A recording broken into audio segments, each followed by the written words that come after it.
লোকসভা নির্বাচনের দিনক্ষণ ঠিক হতেই পাহাড় থেকে সমতল জোর কদমে চলছে প্রচার। মনোনয়নপত্র পেশ করার পর শুক্রবার শিলিগুড়ি পুর নিগমের বিভিন্ন ওয়ার্ডে প্রচার চালালেন দার্জিলিং লোকসভা কেন্দ্রের তৃণমূল কংগ্রেস প্রার্থী গোপাল লামা।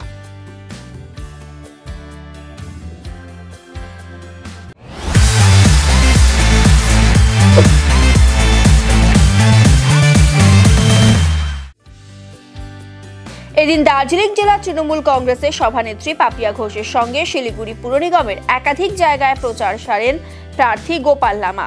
এদিন প্রথমে মন্দিরে পুজো দিয়ে পাতিকলোনি থেকে শুরু করে গুরুংবস্তি সহ বিভিন্ন এলাকায় প্রচার সারেন। এদিন দার্জিলিং জেলা তৃণমূল কংগ্রেসের সভানেত্রী পাপিয়া ঘোষ বলেন, পাহাড় থেকে সমতল প্রত্যেকের দুয়ারে পৌঁছে গেছে মমতা বন্দ্যোপাধ্যায়, মানুষ তার সাথে রয়েছে। এবারে ভোটে নেতৃত্ব দিচ্ছেন সাধারণ মানুষ যেখানে নেতৃত্ব দেবে সেখানে জয় নিশ্চিত। একদম মারাত্মকভাবে মানুষের মধ্যে উৎসাহ উদ্দীপনা, কারণ মমতা বন্দ্যোপাধ্যায়ের উন্নয়ন প্রত্যেকটা বাড়িতে দুয়ারে পৌঁছে গেছে। মমতা বন্দ্যোপাধ্যায় হয়তো সশরীরে পৌঁছাতে পারেননি, সম্ভব না। পাহাড় থেকে সমতল প্রত্যেকটা জায়গায় মমতা বন্দ্যোপাধ্যায় প্রত্যেক বাড়ির দুয়ারে পৌঁছে গেছে, মানুষ তার সাথে রয়েছে। এবং আমাদের সাথে প্রার্থী গোপাল লামাও ছিলেন, আরেকটা ওয়ার্ডে প্রচারে তিনি চলে গেলেন। তো যাই হোক, মানুষ চাইছে। আর এবারে নেতৃত্ব কিন্তু আমরা দিচ্ছি না, এবারে নেতৃত্ব সাধারণ মানুষ দিচ্ছে, যেভাবে কর্পোরেশনে বা মহকুমা পরিষদে দিয়েছিল। আর সাধারণ মানুষ যেখানে নেতৃত্ব দেবে সেখানে কিন্তু জয় হবে।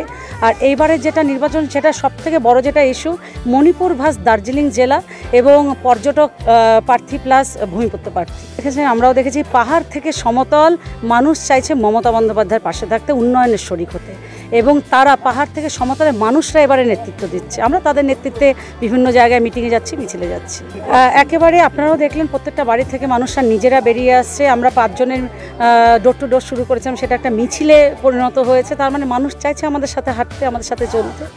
এখনও সেটা আমাদের জানা নেই, ও যদি আসেন সেটা জানিয়ে দেবেন। আর আমাদের প্রত্যেককে মমতা বন্দ্যোপাধ্যায়ের প্রতিনিধি হতে হবে, আমাদের প্রত্যেককে প্রার্থী গোপাল লামার প্রতিনিধি হতে হবে, প্রত্যেকটা বুথে আমাদের পৌঁছতে হবে।